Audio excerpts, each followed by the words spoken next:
Okay, so welcome to our brooder. We would say this is the second stage of the first stage of the incubator. Braden, would you like to come on in and give us a tour of what's over here? These are 12 ducklings that we have in here right now for the spring. We really enjoyed having ducks. We have a few of them that are out in the yard. The great thing about ducks is they are better foragers as far as bugs go and icky things on the ground, and they are not prone to go and attack your flowers and your vegetables, so you don't have to worry as much if they get in the garden or they get in your flower beds. So last year and the year before, we had a brooder that was in our house in the basement, and that did really great because we keep these heating lamps on it. The only problem that you have with raising chicks and ducklings inside is that it's going to have this dust that forms, and the dust comes up and it kind of makes little cobwebs in the corner, and I don't really know what that's from. I just know that it was yucky in the basement. So we were excited to have this outside, but right now we only have the ducklings. We're working on getting the chicks out of a box inside and outside. So Braden, tell us about why you did the brooder like this. Right, so I designed the brooder like this, mainly due to what I had already here. This is got one huge tarp in it, and then it's got boards going down either sides. And we're finishing up putting chicken netting and hardware cloth all the way around the outside to help it keep it more secure from different types of animals and stuff. As you can see, this is a building that we have put together with a lot of scraps on our farm, so it's nothing beautiful. Yep. Using pallets, but nevertheless it was a good one because we didn't have to spend a whole lot of money just for the roof up there. Yes, and inside underneath this tarp is right here is plywood and stuff. This will help keep out big snakes. This is all the way across the bottom and stuff. And then on the bottom, we have wood shavings, which kind of are little, have poop in them. What will happen is they'll poop in it, and then we'll keep adding layers up. And then when they're done, we'll just come and scoop all this out and put it directly onto the garden over here. And that will just go around plants. That will help keep down weeds in the garden and stuff. And these are pine shavings. They come in a package that's like this. You can get them at your co-op, your farm co-ops. Tractor supply. Yeah, Tractor Supply. I don't know if Walmart would have something like that, because sometimes people put them in the bottom of their rabbit cages or maybe their other animal cages. But anyway, it's really important to keep building up the shavings as they go. It's a deep bedding system. Yes. And then But the great thing is that when they're done, you get to put them in the garden. Yeah, they're super reusable. They compost really easy.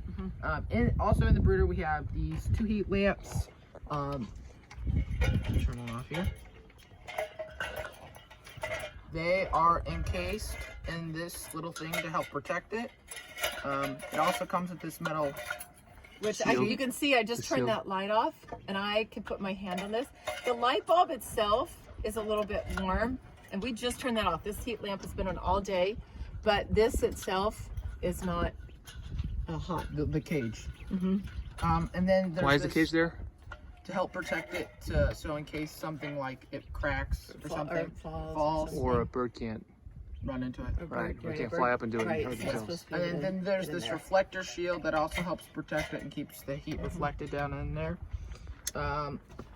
These are great. They're from Coops and More. I don't know the exact prices. Premier one has good ones too. The Premier one has some wonderful ones, but these are not the nicest of the nice, but they work for what we do. Right.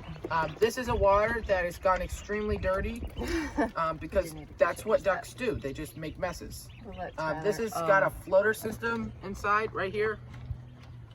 It will float. We do not have that system hooked up right now, but what we would have is we'd have a 5-gallon bucket with a hose running from that onto this, and then this would control the water. And we had that last year. We just need another. Then they have constant flow of water. We never have to take care of it all day long. And it's also got this grate around it to help stop animals from getting inside of there. Which doesn't seem to work right now with ducks. Well, we also have another little one that we have with we got that with the little kit to raise chicks. Yes, the Tractor Supply or something. Tractor Supply. This works really well, not for ducks, but everything else. How do you fill it out? You have to unscrew this, turn it up. Just talk me through it. No, don't do it. Don't do it. Just tell me what you would do. It's a mess. You have to. This unscrews from this thing. Don't do it. I know. It's okay. And then you would turn that upside down. You'd fill that with water. You'd put the top on it. You'd screw it back on, and then you flip it back over. That's it. There you go. Yep. I think it's not tight. You That, tighten it that up. works great. Ideally, Just we're tighten going it to back up, Brayden. separate. We're going to separate. Tighten it our- back up. Okay. Sorry. Ideally, we're going to separate our chicks and our ducks. The temperatures have been not super cold, but it's been very windy. And we have only been having them out here during the day because we just got them a couple weeks ago and the temperatures have been so low at night. We hadn't been keeping them in here at night. How old are the ducks? 2 weeks? Yep, they're 2 weeks now. Yeah, and there's a bunch of different kinds. We've got, Why is there an egg in there? Because random chickens also think shavings are really fine because of their fineness. They'll lay So in them full-grown and chickens have jumped in here and laid eggs. our Yep. hens. So what is the purpose of having ducks? This many, especially. stuff. They're really great for keeping down bugs. That's what their key thing is, and they won't be as destructive as chickens would. So like they're really great in orchards where chickens would destroy trees. Ducks will keep down the bugs and stuff. They're also great for places like in your garden. They'll keep down a lot of bugs. You have to be careful when the things are young in your garden though, because the ducks will eat young tender plants. But as they get bigger, the ducks won't eat them and stuff. I don't know why, but they just don't eat taller plants and stuff. They really like to forage right off the ground. Now they are messy in that they poop a lot on the ground, but of course. A lot of people dislike them because of their messiness, but they just kind of wander around the yard. They don't leave a big mess in one area, and so we've never. Oh yeah, they're good about spreading their mess all if over. we find our grown ducks, They're out and about. They just Right. wander and sleep and play. well, in the no, mud. we They're actually don't over keep here. our ducks in, so they lay everywhere. Tell how we find eggs. They're camouflaged in the grass. Right?